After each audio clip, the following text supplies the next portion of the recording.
घने और हरे भरे जंगल के बीचों बीच एक शक्तिशाली लेकिन दयालु शेर रहता था, जिसका नाम महावीर था।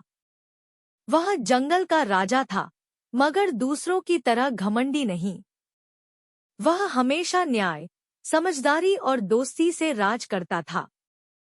जंगल के सारे जानवर, हिरण, हाथी, बंदर, खरगोश और पंछी, सब उससे बहुत प्यार करते थे, क्योंकि महावीर हमेशा उनकी मदद करता और उनके सुख दुख में साथ रहता था। एक दिन अचानक जंगल में अजीब बदलाव आने लगा। पेड़ों के पत्ते सूखने लगे, नदियां सिकुड़ने लगीं, हवा भारी हो गई और आसमान पर काली धुंध छा गई।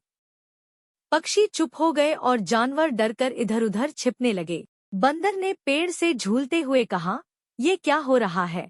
हाथी ने गहरी आवाज में जवाब दिया, लगता है किसी ने हमारे जंगल पर जादू कर दिया है।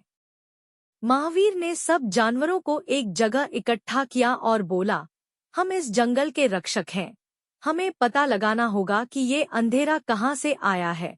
तभी आसमान से एक सुनहरी रोशनी नीचे उतरी और उस रोशनी में से एक खूबसूरत जादुई तोता प्रकट हुआ। उसके पंखों से नीली, हरी और सुनहरी चमक निकल रही थी। तोते ने कहा, मैं तिलस्मी तोता हूँ, आकाशीय जंगल से आया हूँ। तुम्हारा जंगल खतरे में है। एक चालाक और लालची लोमड़ी, जिसका नाम मायंत्री है, तुम्हारे पेड़ों और जानवरों की जीवन शक्ति चुराना चाहती है ताकि वह अपनी अंधेरी दुनिया को शक्तिशाली बना सके।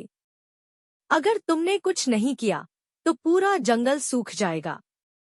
महावीर ने दृढ़ आवाज में कहा, जब तक मैं जिंदा हूँ, कोई भी हमारे जंगल को नुकसान नहीं पहुंचा सकता। पर तोते भाई, हमें बताओ कि हम क्या करें? तोते ने गंभीर स्वर में कहा, मायंत्री का जादू तभी टूटेगा जब सूरज की पहली किरण जंगल के दिल पर पड़ेगी। मगर वह दिल छिप गया है और उसे सिर्फ सच्चाई, हिम्मत और दोस्ती से ही ढूंढा जा सकता है। अगली सुबह महावीर तोते के साथ यात्रा पर निकला। उनके साथ एक शरारती बंदर, एक बहादुर हिरण और एक छोटी मगर समझदार कछुआ भी था। सबके दिल में एक ही संकल्प था, अपने घर, अपने जंगल को बचाना। रास्ते में वे एक अंधेरी गुफा में पहुंचे, जहां मायंत्री के जादू से बने जहरीले सांप पहरा दे रहे थे।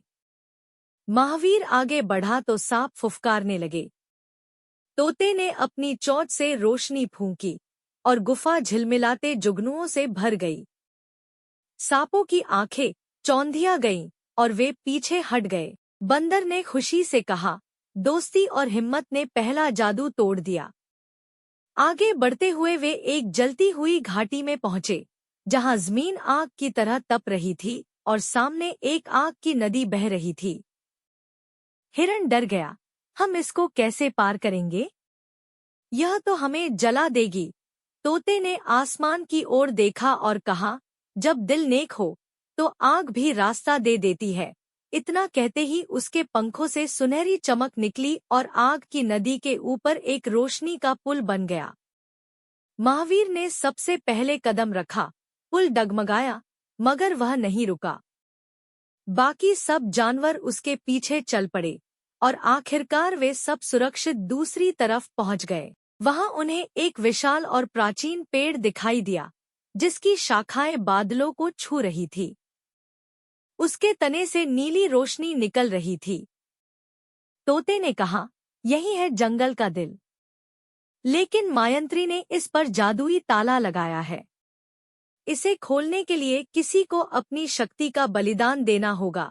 महावीर ने दृढ़ नजर से पेड़ को देखा और कहा, अगर मेरे बलिदान से मेरा जंगल बच सकता है तो मैं तैयार हूँ। उसने पेड़ के तने पर अपने पंजे रखे और अचानक पूरी जगह नीली रोशनी से चमक उठी। आसमान साफ हो गया, नदियां बहने लगी, पत्ते हरे हो गए, पक्षियों ने गीत गाने शुरू कर दिए। लेकिन महावीर जमीन पर गिर पड़ा। तोता उसके पास आया और बोला, तुमने अपनी ताकत नहीं, अपनी अच्छाई का बलिदान दिया है। और अच्छाई कभी खत्म नहीं होती, उसने अपनी चोंच से एक किरण निकालकर महावीर के दिल को छुआ। नीली रोशनी उसके शरीर में समा गई। महावीर ने आंखें खोली।